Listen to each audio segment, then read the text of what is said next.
Erik Erikson lahir pada tahun 1902 di kota Frankfurt, Jerman dari orang tua berkebangsaan Denmark. Sebelum Erik lahir, orang tuanya berpisah dan ibunya meninggalkan Denmark untuk hidup di Jerman. Saat umur 3 tahun, Erik sakit dan ibunya membawanya ke dokter anak bernama Dr. Homberger. Ibu Erik yang masih muda jatuh cinta pada dokter tersebut, menikahinya, dan mengubah nama Erik dengan nama ayah tirinya yang baru.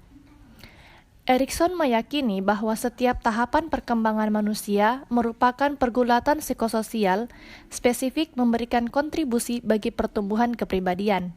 Artinya, bahwa tahapan-tahapan kehidupan seseorang dimulai dari lahir sampai kematian dibentuk oleh pengaruh-pengaruh sosial yang berinteraksi dengan suatu organisme sehingga menjadikannya matang secara fisik dan psikologis. Materi pertama, mengenai tahap-tahap perkembangan sosial dan psikososial Erik Erikson. Teori Erikson tentang pengembangan psikososial didasarkan pada prinsip epigenetik yang menyatakan bahwa perkembangan terkuak dalam berbagai tahapan yang telah ditentukan, bahwa ada waktu yang optimal untuk peningkatan tahap, dan bahwa resolusi tahap awal sangat mempengaruhi hasil tahap selanjutnya.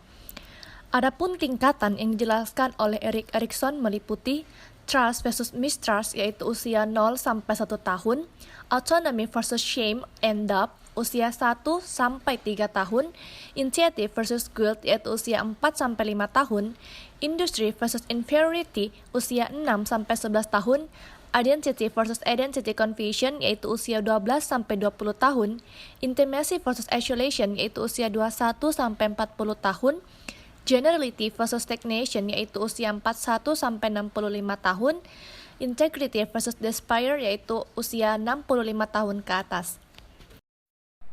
Yang pertama, trust versus mistrust, kepercayaan versus ketidakpercayaan. Rasa percaya melibatkan rasa nyaman secara fisik dan tidak ada takut atau kecemasan akan masa depan. Rasa percaya yang dirasakan bayi akan menjadi pondasi kepercayaan sepanjang hidup, bahwa dunia akan menjadi tempat yang baik dan menyenangkan untuk ditinggali.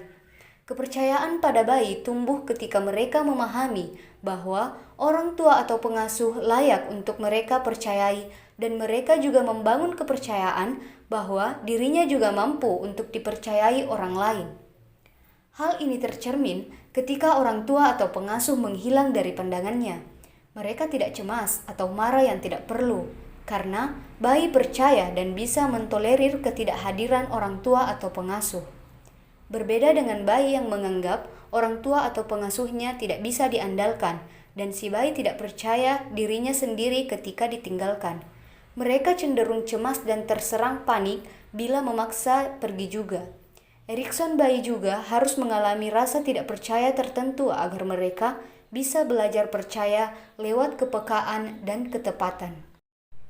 Yang kedua ada autonomy versus shame and doubt. Otonomi versus rasa malu dan ragu-ragu. Setelah mendapatkan rasa percaya pengasuh, bayi mulai mengetahui bahwa perilaku mereka adalah milik mereka sendiri. Mereka mulai menyatakan kemandirian mereka, yang disebut juga otonomi. Mereka menyadari keinginan mereka. Otonomi muncul dari dalam, sebuah pendewasaan biologis yang mengasuh kemampuan anak untuk melakukan segala hal dengan caranya sendiri.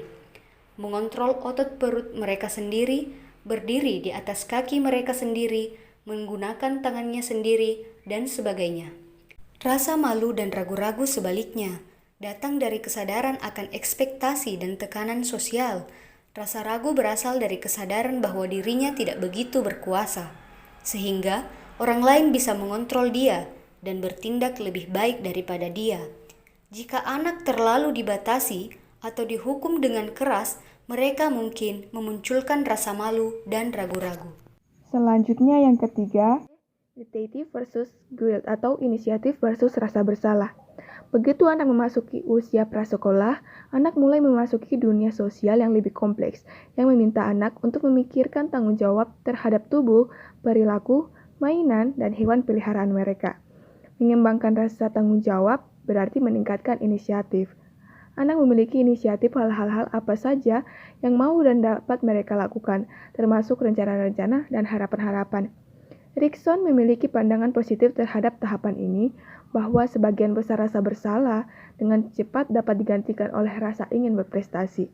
Orang tua bisa membantu anak keluar dari krisis tahapan ini dengan pengertian penuh mengenai tujuan, yakni keberanian untuk memimpikan dan mengejar tujuan-tujuan yang bernilai yang tidak akan bisa dirusak oleh rasa bersalah maupun larangan.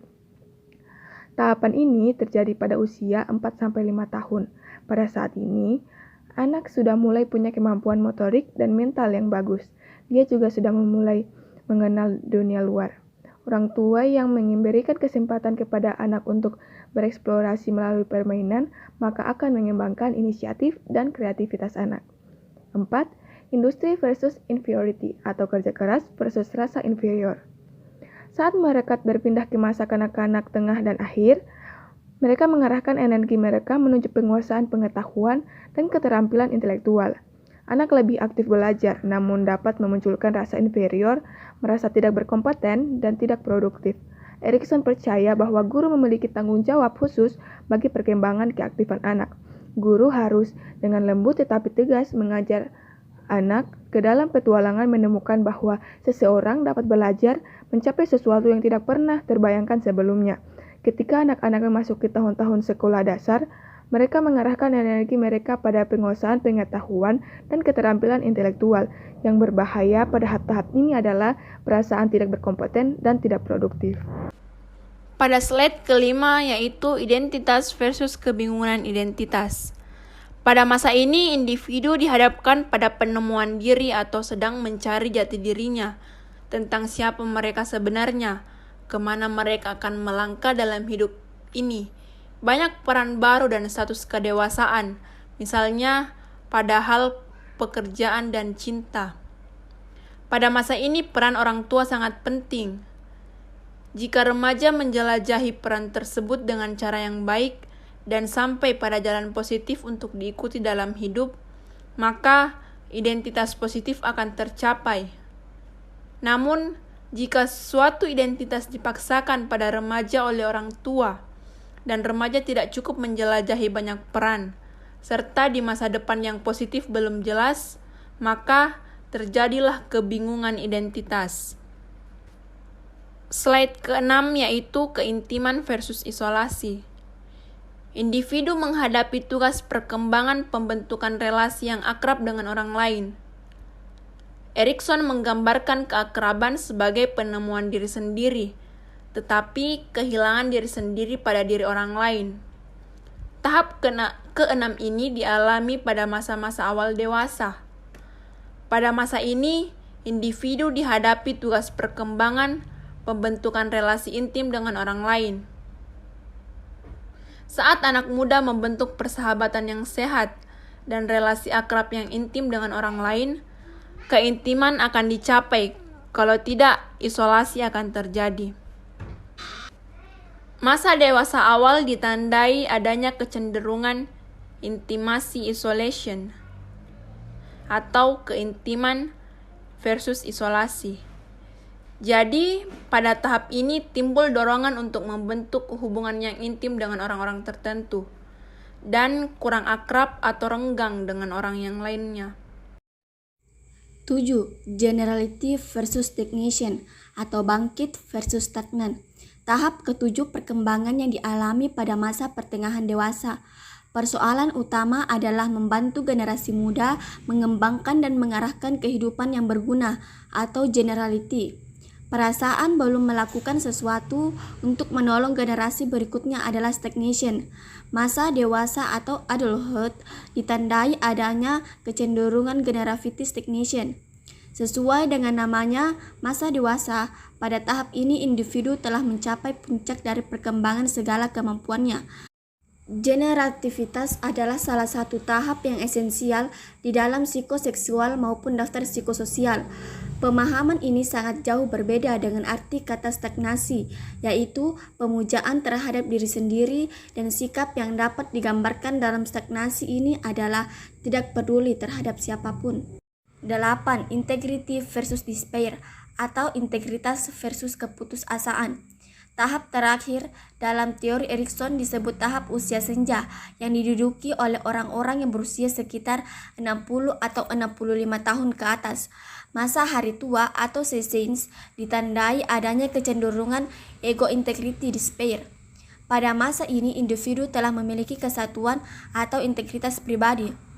Semua yang telah dikaji dan di dalamnya telah menjadi hak milik pribadinya. Pribadi yang telah mapan di satu pihak digoyahkan oleh usianya yang mendekati akhir. Mungkin ia masih memiliki beberapa keinginan atau tujuan yang akan dicapainya, tetapi karena faktor usia, hal ini sedikit sekali kemungkinan untuk dapat dicapai. Dalam situasi ini, individu merasa putus asa. Dorongan untuk terus berprestasi masih ada, tetapi pengikisan kemampuan karena usia seringkali mematahkan dorongan tersebut, sehingga keputusasaan sering sekali menghantuinya. Materi kedua yaitu perubahan dalam masa perkembangan. Hal yang terpenting dalam perkembangan identitas pada masa remaja, terutama masa remaja akhir, perubahan yang nampak adalah fisik, kognitif, dan emosional.